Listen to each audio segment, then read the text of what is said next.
One of the most important elements of a new player learning lacrosse is that they have a good lacrosse stick. Now, once the pocket functions relatively well and it's consistent, the next thing I go to in terms of what I want the stick to have is an easy way for the player to understand and be able to find the correct hand positions. And so in this video, I'm going to show you how I like to tape up a stick for a brand new player so that when I'm communicating with them, I can tell them exactly where their hands go and they know right where to go, and they can feel it when it actually gets there. So they don't have to think about it every time I say it. Because if I say hand in the middle, sometimes it goes here, sometimes it goes there. If I say slide your hand down, you don't know. But by taping sticks in this format, they will know exactly where to put their hands when they're doing the skills that we ask them to do. So I am going to tape up this RC1 complete stick. RC1 is Relax Collections. They're a nonprofit. They're doing more to share the game than most people, and the way they're doing it is through a stick that is $50. It's a well-built, designed head that they have zero markup on, and they've got no marketing budget. They're all volunteers. And one of the things I want to do in terms of growing and sharing the game is helping others who do it. So that is the head and the shaft that I'm doing. So just to kind of go over the stick, got a nice butt end. It's got a good aluminum shaft. It's got a head that should be 80 to $100, and it's custom strung with a good pocket. Not an off the shelf stick, not a warp pocket. It's actually a really good stick, and it's $50. And so you really can't beat it because they have no excess dead weight because they're all volunteers, and it's just really cool. So to start, we are going to get our tape, which you get for free if you order 10 of them. And the first thing we're going to do is we're going to take the butt end off. And so as we take it off, it's kind of tough. And now the reason why I take the butt end off is because when you tape a stick, there's always a part that has, the end of the tape. And if you play with it enough, it'll kind of unravel. But so by taking the butt off and starting from the top like this, as I tape it, I will end up putting the butt over it, which helps keep the butt on, and it keeps that flap from coming open.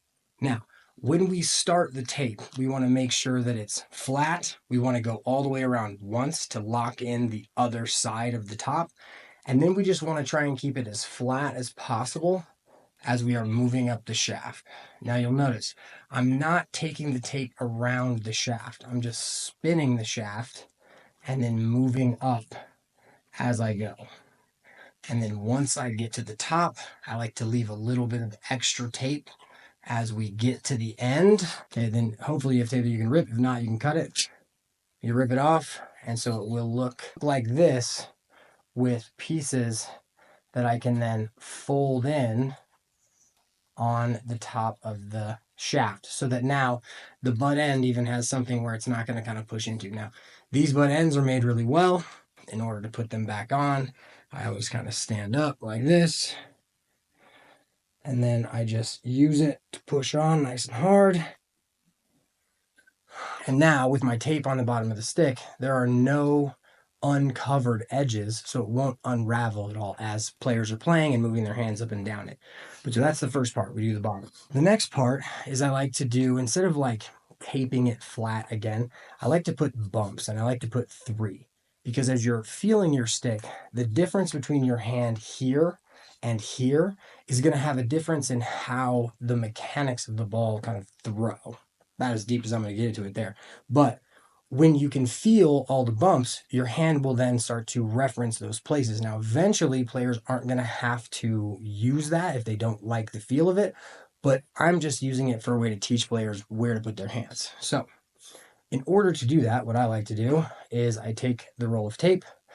I take about, I'd say, a centimeter, third of an inch, something like that, and then I will just rip down that side to leave about this much.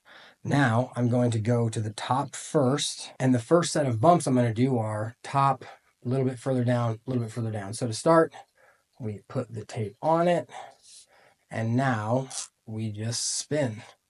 So we spin it. You'll hear that the tape is ripping as we're going. I go around about 3 times, rip it. Move about an inch or so down, probably, I don't know, 2/3 of an inch down.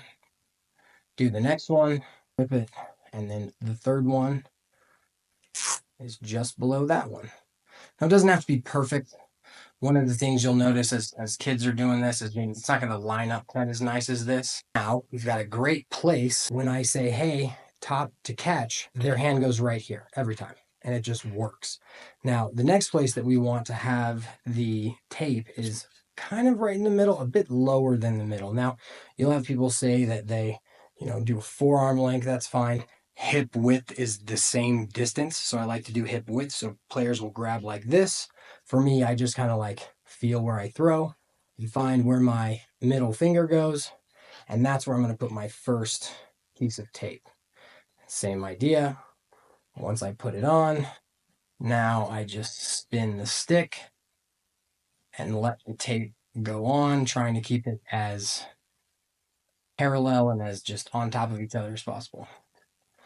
Next, I'll try it again, and I'll be like, was this put too high? Was it put too low? This one was put dead center. And so now I'll just put one over the top and then one beneath it. Go around about 3 times, rip it off, place the one below it. Now, once those are done, I like to just take my hand, I rotate the stick in my hand to make sure that the little pieces at the ends don't come off.